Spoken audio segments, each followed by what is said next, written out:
Olá, meus queridos, tudo bem? Olha quem está aqui conosco, este belo ragazzo italiano, que é o Petrarca, grande nome do humanismo, junto com o Dante Alighieri, homem aí do século XIV, da Idade Média, mas que já é a representação da transição para o Renascimento. Ele é contemporâneo dos trovadores que a gente estuda, hein? Olha que interessante. Então você não tem ali uma coisa hegemônica na Europa, não é? E um negócio legal de se observar nessa imagem dele, deixa eu colocar aqui só a imagem para vocês terem uma noção. Vejam que ele está segurando um livro, né, os elementos da literatura, da cultura, e ele está com esses louros na cabeça. Esses louros na cabeça dele são uma referência em plena Idade Média à cultura greco-romana. Isso é muito interessante. O Petrarca, ele é um cara do humanismo. Humanismo, então, como você já viu na nossa aula de humanismo, é essa transição para o Renascimento em que há uma retomada desses elementos da Antiguidade Clássica. E aqui, os louros, eles significam essa coroa de louros, e que também era uma coroa triunfal que se dava ao término de competições. Pensa nas Olimpíadas, não se dava medalha, se dava a coroa de louros, né? A conquista, e é um reconhecimento então de talentos que a pessoa adquire a partir de uma chamada honra intelectual. Então, seja, né, por meio de muitos anos de estudo ou feitos heróicos aí. E ela é uma referência a Apolo. Apolo é o deus da poesia e o deus das artes. Então, em plena Idade Média, nossas referências do Petrarca remetem a elementos da cultura da Antiguidade Clássica. Né? Muito, muito legal. E o soneto dele que a gente vai estudar agora, então Petrarca há uma certa controvérsia se ele seria o cara que inventou o soneto, mas certamente é o cara que o consolida, é o cara que o desenvolve ao ponto de o entendermos do Petrarca em diante. Né? Hoje muito mais raro, mas até o século XX grandes poetas estavam escrevendo o soneto, mesmo depois da contundência da oposição da arte moderna, né, do Oswald de Andrade contra o soneto. Mas, por exemplo, Vinícius de Moraes é um cara que escreveu belíssimos sonetos. Né? Vamos analisar então o seu soneto. Soneto muito legal. Se não é amor, qual é esse sentimento? Lembrando que nessa época não se tinha a dinâmica de colocar títulos nos sonetos, ou eles eram reconhecidos por números, né, eram enumerados para publicação, ou pelo seu primeiro verso, beleza? Não se colocava títulos, eu mencionei sonetos, mas não se colocava títulos em poesias. Né? Primeira coisa que vai nos chamar a atenção, então, além de ser um soneto, é que ele vai falar do sentimento amoroso em forma de pergunta, tá? São chaves para nós. E lembrando que o sentimento amoroso aqui também era abordado no trovadorismo, mas ele vai estabelecer uma diferença considerável em relação às cantigas de amigo. Já vamos ver, né? Se amor não é, qual é este sentimento? Mas se é amor, por Deus, que coisa é a tal? Se é boa, porque tem ação mortal? E se é má, porque é tão doce o seu tormento? Se eu ardo por querer, por que eu lamento? Se sem querer o lamentar que val? Ó viva morte, ó delicioso mal, tanto podes sem meu consentimento, e se eu consinto, sem razão pranteio. A tão contrário vento em frágil barca, eu vou por alto mar e sem governo. É tão grave de erro e de ciência parca, que eu mesmo não sei bem o que eu anseio, e tremo em pleno estio e ardo no inverno. Então a primeira coisa que tem que nos chamar a atenção é que nós acabamos de ler um poema lá do século XIV, publicado na Itália, em um italiano mais arcaico do que é o que se fala hoje, um italiano que mantém uma conexão ainda forte com não tenha hoje, mas nessa época mais com o latim e com a linguagem medieval.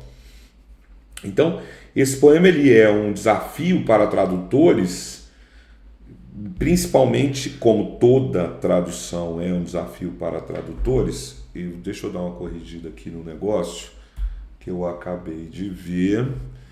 Ó, fizemos poucas anotações, né? Qualquer coisa você volta aí para pegar. Tem uma parte aqui que eu vi que está desconfigurada. Cadê aqui? Será que eu olhei errado? Uma vírgula? Ah, tá aqui, ó. Segunda estrofe, primeiro verso. Esse aqui junto. Pronto. Deixa eu salvar. Sempre atenção nos detalhes, né, queridos? Então, o desafio maior está aqui nesse verso. Opa! Para achar uma palavra que dê a rima, né? Então, se sem querer o lamentar, que vale? De que vale lamentar, né? Se eu não quero. Então pense assim, né? Fica val para rimar com mal, né? Rimas interpoladas, sentimento rima com tormento e tal rima com mortal. Então para manter essa rima, e lembrando que é decassílabo, né? Se amor não é, qual é este sentimento, né? Então, opa, peraí. Não consigo falar e fazer o trem ao mesmo tempo. Peraí. Vamos fazer tudo de novo. Volta aqui, vamos fazer com calma, né? Esse junta coisa. Mas eu tô com a borracha, né? Não vai. Acho que vai ficar melhor de amarelo, né? Aqui, ó. Vamos lá. Se amor não é, qual é esse? Aqui junta. Este sentimento. 1, 2, 3, 4, 5, 6, 7, 8, 9, 10, porque a gente vai até a última tônica. Mento, não é sentimento. Então, todos os versos são decassílabos e as rimas interpoladas estão nos polos. Eu sempre falo que, embora a UNB raramente cobre essas questões de forma, de estética aí dos textos, é o tipo de item que, quando cai, você não pode perder, porque a gente já conhece as obras antes, né? Tudo bem? Então, aqui nós temos o típico homem da valorização da razão. O humanismo já é manifestação do racionalismo, preparando aí para o classicismo, para o renascimento. E o Cabra, para mostrar que ele era um homem que estava pronto para entender o mundo, ele vai tentar explicar aquilo que é o mais difícil de se explicar, que é o sentimento amoroso. E ao fazer em forma de pergunta, ele revela que está refletindo sobre esse sentimento amoroso em busca de uma explicação para ele. né? Esse poema ele é tão simbólico que ele foi influência para um outro clássico da literatura, de um sujeito chamado Luís de Camões, o grande nome do classicismo do mundo, que viveu 200 anos depois dele e produziu um poema 200 anos depois, que é maravilhoso, foi musicado pela Legião Urbana, que é esse aqui, ó, em que ele vai fazer a mesma coisa, né? Falar sobre as contradições do sentimento amoroso. Então, se por um lado, olha lá na primeira estrofe, se o amor é uma coisa boa, por que ele tem ação mortal? Se ele é uma coisa má, por que é tão doce o seu tormento? Aí vem o Camões, 200 anos depois, e fala: amor é fogo que arde sem se ver, é ferida que dói e não se sente. Então percebem que o Camões ele traz exatamente a questão do paradoxo do sentimento amoroso. Se o amor é bom, por que ele, né, me causa dor? Mas se o amor ele é ruim, por que me causa dor? Por que é tão bom, tão gostoso amar? Né?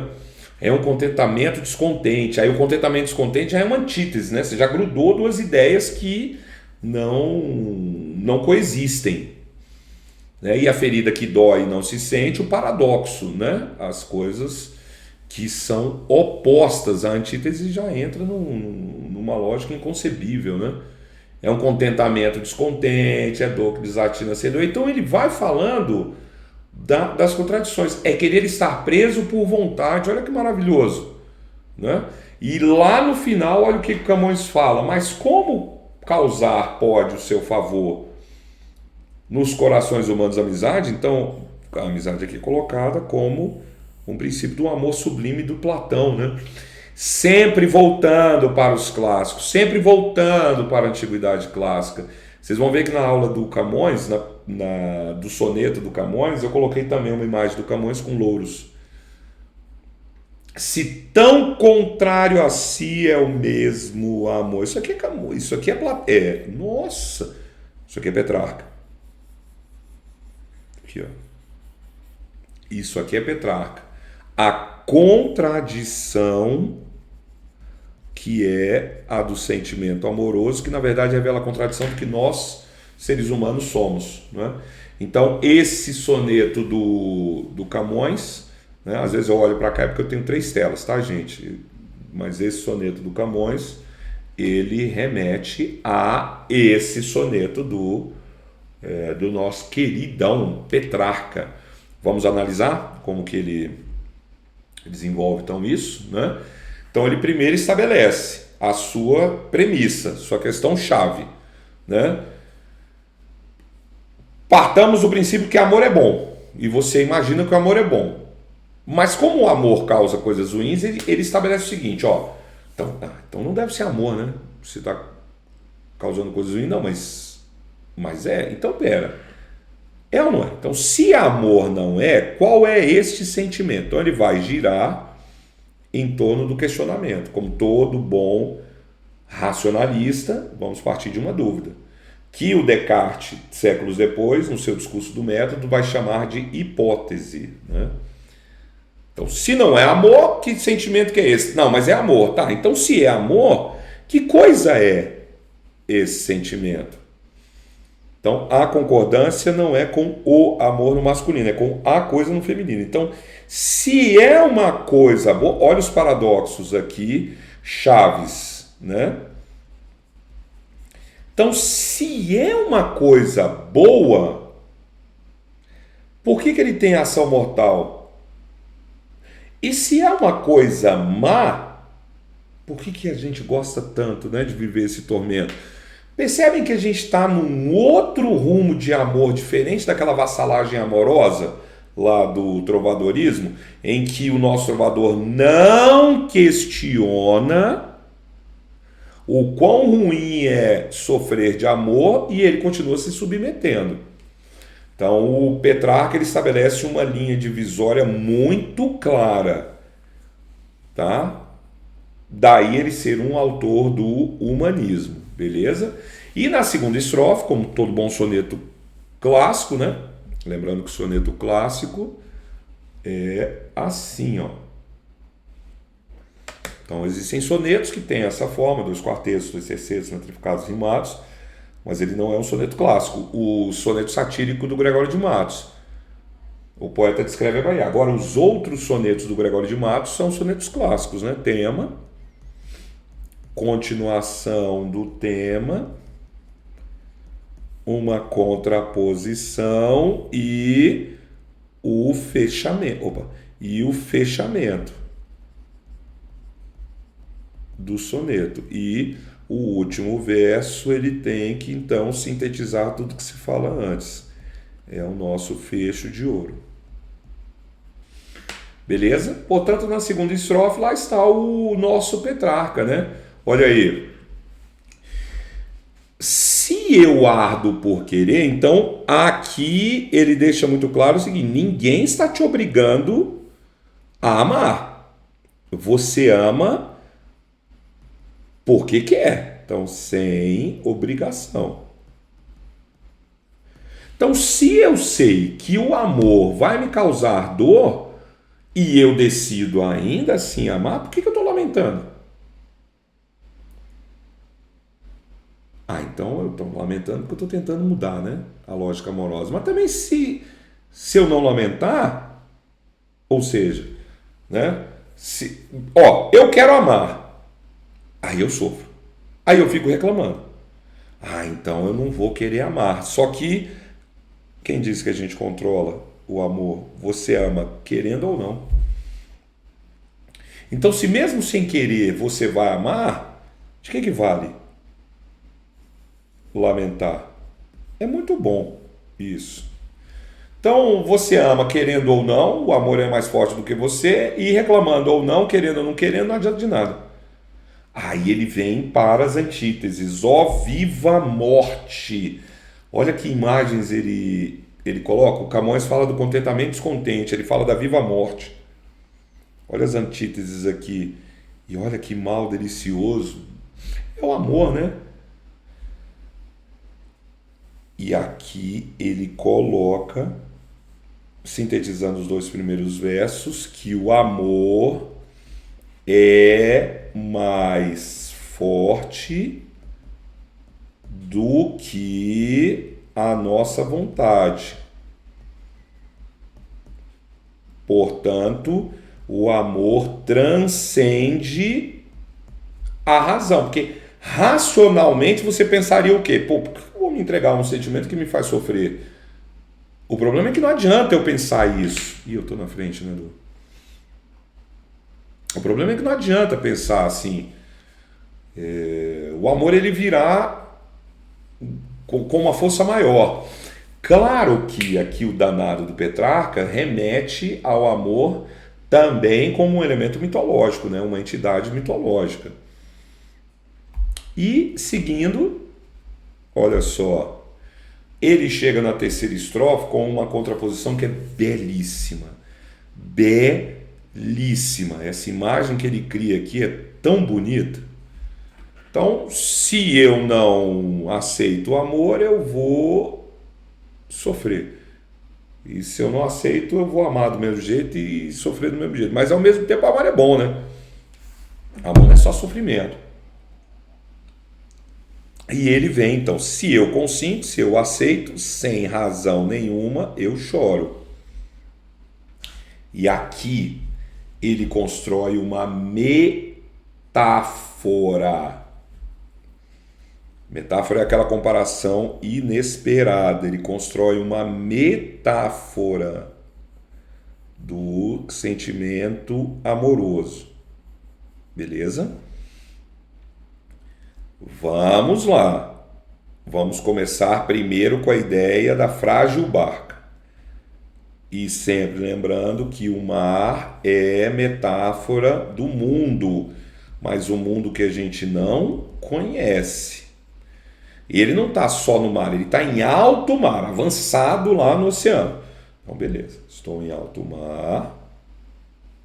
Tá bom? Eu gosto da aula, né? Eu dou aula porque eu gosto, mas o meu talento é para desenho. Veja. Aí eu estou no mar com uma frágil barca. Beleza. Olha o meu barquinho aqui. Barquinho é frágil. É difícil navegar com um barco frágil. É mais fácil navegar com um barco resistente ou frágil? Resistente, pronto. O amor é né? O amor é a representação aqui a partir dessa barca frágil. Aí é mais fácil navegar, né, perto da costa ou em alto mar? Perto da costa, só que o cabra está em alto mar. Olha lá, ó. Alto mar. É melhor você navegar com o vento a favor. Não, aí o vento... Eu tô querendo ir para lá, mas o vento tá contrário. Então, contrário... E um tão contrário, não é vento fraco, né? Então, contrário vento. Então, olha como é difícil. Meu barco é frágil, estou em alto mar, eu quero navegar para a direita, mas o vento está para a esquerda. E o pior de tudo, quando eu estou amando, eu estou num barco em alto mar, o barco é frágil, o vento é contrário. E o pior, eu não sei para onde ir. Então eu estou desgovernado. Pronto.